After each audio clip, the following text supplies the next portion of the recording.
ፒኤች ሎጋሪዝሞችን በመጠቀም አንድ ሶሉሽን ምን ያህል አሲዲክ ወይም ቤዚክ እንደሆነ በቀላሉ የምንገልጽበት መንገድ ነው።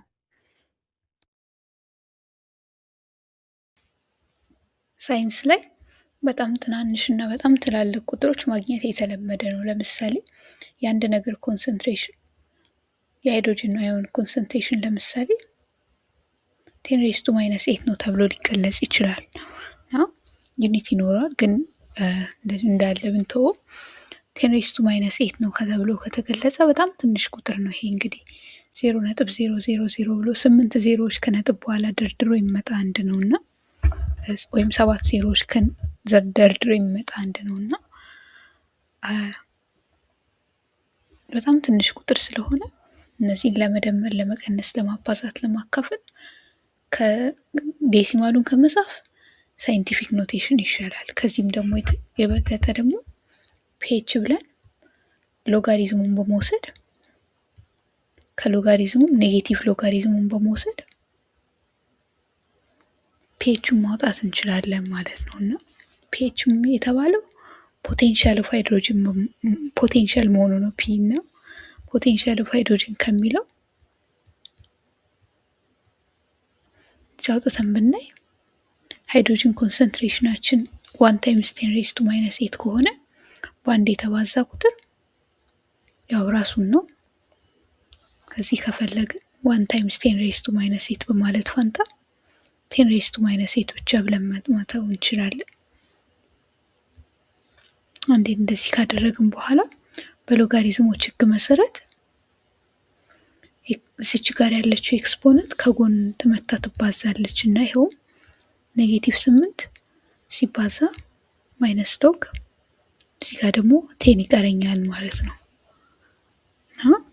-8 ሲባዛ ማይነስ 8 ሎግ 10 ይሰጠኛል።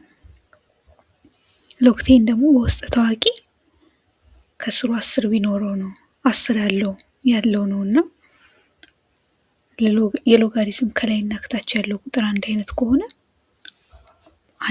አንድ እንደማለት ስለሆነ 8 ጊዜ 1 8 ብለን እንደዚህ እናገኛለን ማለት ነው እና የአንድን ሶሉሽን ሃይድሮጅን ኮንሰንትሬሽኑን በመግለጽ ፋንታ ፒኤችን ፈልጌ 8 ብዬ በቀላሉ መናገር እችላለሁ ማለት ነው።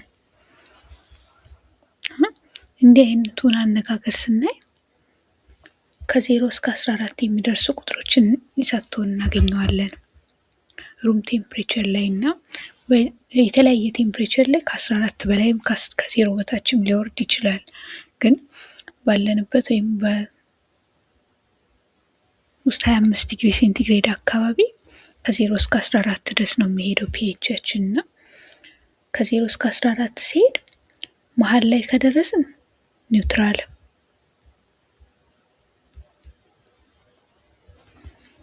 ከኒውትራል በታች ከወረድን አሲዲክ፣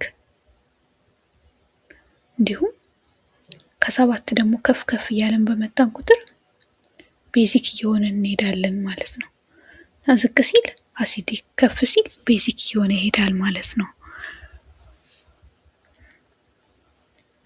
ይኸውም ፒኤቻችንን ስንሰራ ሎግ ብቻ ሳይሆን ኔጌቲቭ ስላልን ማለት ነው እና ሲቀንስ አሲዲቲያችን ቁጥሩ ሲቀንስ አሲዲቲያችን እየጨመረ ይሄዳል። ቁጥሩ ሲቀንስ ደግሞ